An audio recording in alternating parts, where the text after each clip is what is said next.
Healthcare is back at the center of the fight in D.C. with enhanced Obamacare subsidies set to expire at the end of the year, meaning millions can face higher premiums. The White House at this point is weighing a new health care plan that may extend some of those subsidies, a move that could split Republicans. But one group says lawmakers should go in a different direction. Joining me now is Grover Norquist, president of Americans for Tax Reform, one of the most influential voices of tax policy really in the country for years now.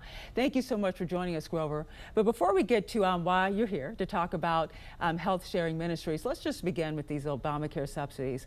If you were advising the president at this point, what would you tell him to do with these subsidies? Okay. The reason why we need health care subsidies is because Obamacare failed. Obamacare did not do what President Obama said it would.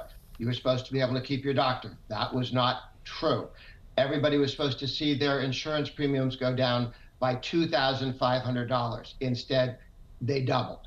And because of the way Obamacare is set up, very few choices, no transparency, it's the post office trying to run a hospital very poorly, costs go up, and the subsidies are to hide the failure of Obamacare. Why in the world would Congress spend any time at all bailing out a failed system that doesn't improve? What we need to do is give people alternatives to leave Obamacare. Right now, there are laws telling you have to have Obamacare. The Republicans took the penalty for that to zero. There used to be a big thousands and thousands of dollar fine because they knew people wouldn't want it because it wasn't any good for most people. So they said, okay, you don't get the fine. But if you want to get a lot of places, you do get stuck with Obamacare. We need to give people an off-ramp. Health savings accounts are probably 70 million people have health savings accounts. Right. Much more flexible than what Obamacare does. Do you think that off-ramp should be maybe a slow one? Only because you know lawmakers are getting these calls. You have, 22 million people who are on these subsidies, and they're getting these calls from these folks saying, listen, if these subsidies go away, I won't be able to have health care insurance. So what do you do for those people now who are making those phone calls to their representatives who are concerned about this? Two things. 22 million, if they're telling them that, they're lying to them. The people for whom the enhanced subsidies, which, by the way, the Democrats passed a law to extend these subsidies to cover up for Obamacare. It was to end in January. That was the Democrat plan. So when the Democrats now complain that the Republicans won't do something that they didn't want to do because it was too expensive and didn't make any sense, that's just politics. And in point of fact, what did the administration say? You have to be a citizen, not an illegal immigrant, to get these benefits, and you have to be looking for work, not even working, just looking for work. And there are a bunch of people who say, I don't want to look for work. I just want free health care subsidized by somebody. The answer to that is no. Get a job. Young men between 25 and 35, get a job.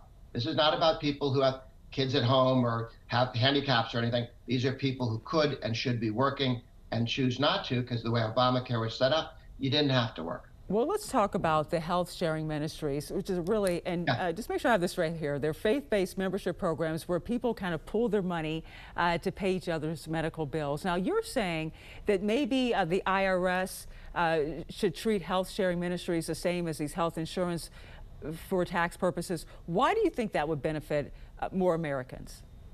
Well, right now, health sharing ministries, 1.7 million people do this. But it could be a lot more people having that opportunity if you could have tax deductible what you put in the way companies do, the way corporations do it, to treat health sharing ministries the way we treat other insurance pools or insurance that people have. So they're not asking for some special benefit. They're not asking for a subsidy. They're simply asked to be treated the way other businesses are that provide health care. They do it through cost sharing among people in a particular religious faith. This could be 10 times as big if the government would step back, and some of it can be done by executive order or by a change through reconciliation. Some would require laws to change. Now, you said, 1.7 million people already? Mm-hmm. Yeah, that's a good way to check and say, how's it going? Yeah. Those are the people who would quit if they didn't like it and who could explain to people, here's the way it works, here's how it's done. Health savings accounts is another off-ramp as well that has 70 million people doing it. But the Democrats put in laws to make it difficult for people to use health savings accounts. Not everyone who could use it is able to get to it. That needs to be changed so that everybody could, if you like Obamacare, you can keep your Obamacare. Yeah.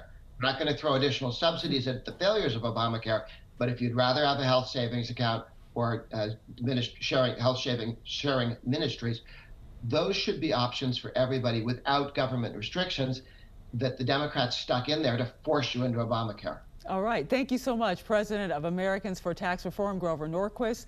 Thank you for joining us. Happy Thanksgiving to you. Good to be with you.